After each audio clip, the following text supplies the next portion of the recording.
बिस्मिल्लाहिर्रहमानिर्रहीम। अस्सलाम वालेकुम डियर स्टूडेंट्स।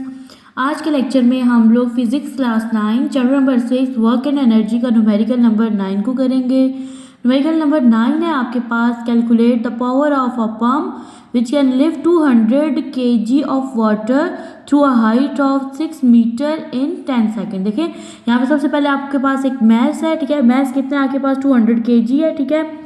अब यहाँ पे जो वाटर को लिफ्ट करने के लिए जो मैस यूज़ हो रहा है वो कितना है 200 kg है, ठीक है।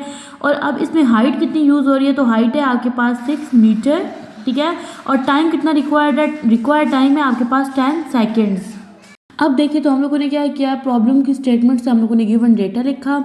सबसे पहले देखिए तो हमारे पास जो मैस है, मैस कितना है 200 kg है, ठीक है। हाइट है हमारे पास 6 मीटर और टाइम है हमारे पास 10 सेकेंड। हम लोगों ने फाइंड क्या करना है, हम लोगों ने पावर को फाइंड आउट करना है। फॉर्मूला है पावर का P is equal to W/T।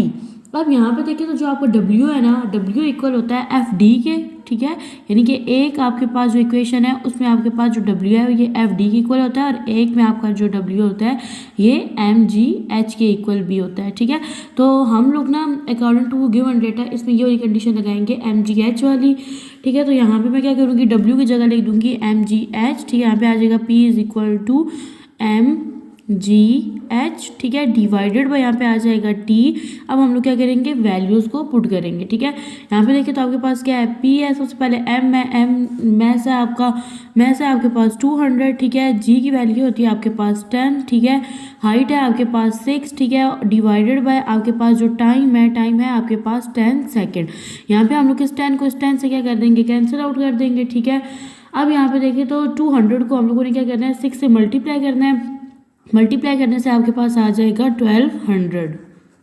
हम लोगों ने पावर को फाइंड आउट करना था और पावर का यूनिट होता है आपके पास वॉट। तो यहाँ पे हम लोग क्या करेंगे, पावर का यूनिट W यानी वॉट लगा देंगे। लास्ट में हम लोग लिखेंगे रिजल्ट में हम लोग लिखेंगे कि जो पंप जो पावर यूज कर रहा है वो कितनी है, 1200 वॉट। नेक्स्ट है आपके पास 6.10 न्यूमेरिकल, जो कि इस चैप्टर का आपका लास्ट न्यूमेरिकल है।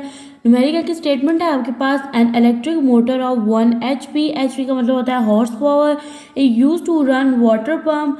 The water pump take 10 minutes to fill an overhead tank, ठीक है। The tank has a capacity of 800 litres and height of 15 metre, ठीक है। यहाँ पे देखिए तो सबसे पहले आपको टाइम दिया गया है जो कि कितना है 10 मिनट्स है, ठीक है। फिर उसके बाद आपको दी गई है कैपेसिटी यानी इसका जो मैस है वो कितना है 800 लीटर, ठीक है। देन आपको दी गई है हाइट है आपके पास 15 मीटर, ठीक है। आप लोगों ने यहाँ पे फाइंड करना है actual work done by the electric motor to fill the tank, यानी आप लोगों ने फर्स्ट पार्ट में क्या फाइंड आउट करना है, वर्क को, also find the efficiency of the system, ठीक है। और सेकंड में आप लोगों ने क्या फाइंड आउट करनी है, एफिशिएंसी को फाइंड आउट करना है। अब यहाँ पर दो ट्रिक्स दी हुई है, कहता है कि आपके पास जो वाटर की डेंसिटी होती है ना वो कितनी होती है 1000 किलोग्राम पर मीटर क्यूब होती है, ठीक है। और इस तरह से वो बताता है कि जो मैस है ना 1 लीटर ऑफ वाटर का वो इक्वल होगा 1 kg का, ठीक है। ये यहाँ पे जो वर्ड यूज हुआ ना लीटर का, तो आप लोग क्या करोगे, लीटर की जगह kg को यूज करोगे। अच्छा अब देखिए तो स्टेटमेंट में सबसे पहले हमारे पास जो पावर यूज हुई थी वो कितनी थी 1 HP यानी 1 हॉर्स पावर। अब देखिए 1 हॉर्स पावर जो होती है किसकी इक्वल होती है, 746 वोल्ट की इक्वल होती है। अब ये वाली चीज़ आपको गिवन नहीं है, ये आपने खुद से लिखनी है, ठीक है। चैप्टर में ये वाली चीज़ आपको दी गई है। नेक्स्ट देखिए तो आपके पास टाइम था, टाइम आपके पास था 10 मिनट। देखिए टाइम का जो ऐसा यूनिट होता है ना वो क्या होता है, सेकंड होता है।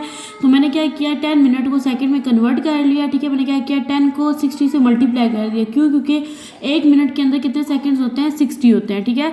तो जब हम लोग 10 को 60 से मल्टीप्लाई करेंगे तो हमारे पास क्या आ जाएगा, 600 सेकेंड आ जाएगा। नेक्स्ट है आपके पास मैस आपको दिया गया है 800 लीटर में दिया गया है, ठीक है। तो अब नीचे उन्होंने बताया कि आपने लीटर को किस में लिखना है, kg में लिखना है।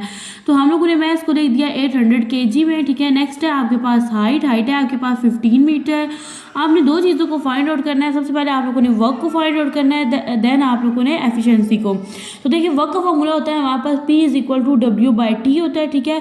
तो यहाँ से हम लोग क्या करेंगे, हम लोग ना वर्क का फॉर्मूला निकाल लेंगे। हम लोगों ने फाइंड किसको करना है, W को ना। तो यहाँ पे आपका जो P और T है ना ये दोनों आपस में क्या हो जाएंगी, मल्टीप्लाई हो जाएंगे। तो चलिए सबसे पहले हम लोग पावर को फाइंड आउट करते हैं। नेक्स्ट फॉर्मूला है एफिशिएंसी का, आप लोगों ने दो चीज़ों को फाइंड आउट करना है ना। तो एफिशिएंसी इक्वल होती है W2 divided by W1 multiply 100 के।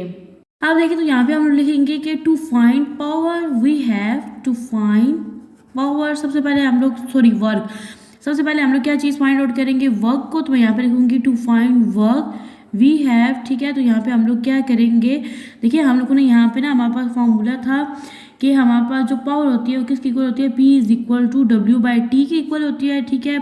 अब यहाँ से हम लोग को किस चीज़ को फाइंड आउट करना था, W को। तो जो P है ना, ये दोनों आपस में मल्टीप्लाई हो जाएंगे, ठीक है। तो P मल्टीप्लाई हो जाएगा T के साथ, ठीक है। तो यहाँ पे मैं लिख दूंगी W। अब देखिए तो जो पावर थी वो 1 हॉर्स पावर थी ना, यानी आपके पास जो पावर थी वो 1 हॉर्स पावर की इक्वल थी, ठीक है। और वो चीज़ जो है कि आगे से इक्वल होती है 746 वाट के। तो मैं यहाँ पे लिख दूंगी 746 वाट, आप लोगों ने खुद से लिखना था। मल्टीप्लाई आपके पास टाइम है, ठीक है, जो मिनट में था हमने सेकंड में कन्वर्ट किया, तो ये आ गया था हमारे पास वैल्यू 600। आपने क्या करना है, इन दोनों वैल्यूज को आपस में मल्टीप्लाई कर देना है। मल्टीप्लाई करने से आपके पास वैल्यू आ जाएगी 447,600, ठीक है। अब देखिए वर्क का यूनिट क्या होता है, जूल। तो मैं यहाँ पे लिख दूंगी J, ठीक है। तो इस तरह से मैंने क्या फाइंड आउट कर लिया, वर्क को फाइंड आउट कर लिया। अब देखिए तो एफिशिएंसी जो है ये आपके पास किसकी इक्वल होती है, मैं लिख दूंगी एफिशिएंसी की शॉर्ट फॉर्म। ये इक्वल होती है W2 divided by W1 multiply 100 के, ठीक है। तो सबसे पहले हम लोग लिख लेते हैं यहाँ पे W2, ठीक है। जो W2 हम लोगों ने फाइंड आउट किया हुआ है हमारे पास 120,000, ठीक है, डिवाइडेड बाय W1 है आपके पास 447,600, ठीक है। यहाँ पे हम लोग क्या करते होते हैं, मल्टीप्लाई करते होते हैं इसको 100 के साथ, ठीक है। अब यहाँ पे हम लोग क्या करेंगे, ये वाले जो दोनों जीरोज है ना, ये इससे क्या हो जाएंगे, कैंसिल आउट हो जाएंगे। और इन दोनों टर्म्स को आप लोगों ने क्या कर देना है, डिवाइड कर देना है। डिवाइड करने से आपके पास आ जाएगा 26.80, ठीक है। अब देखिए आप लोग मल्टीप्लाई 100 से कह रहे थे ना, इसलिए यहाँ पे कौन सा साइन आ जाएगा, परसेंटेज का आ जाएगा। तो इस तरह से हम लोगों ने किसको फाइंड आउट किया, एफिशिएंसी को। देखिए तो न्यूमेरिकल में आपसे दो चीज़ें पूछी गई थी। एक तो आप लोगों ने फाइंड करना था वर्क डन को, ठीक है। तो हम लोगों ने सबसे पहले फाइंड किया वर्क डन को। वर्क डन कितना हुआ, 447,600 जॉल, ठीक है। जॉल जो है ये क्या है, वर्क का यूनिट है, तो हम लोगों ने इस तरह से लिख दिया। नेक्स्ट हम लोगों ने फाइंड आउट करना था एफिशिएंसी को। तो एफिशिएंसी है हमारे पास 26.8। और जब भी हम लोग एफिशिएंसी को फाइंड आउट करते हैं तो साथ में हमारे पास साइन आता होता है परसेंटेज का।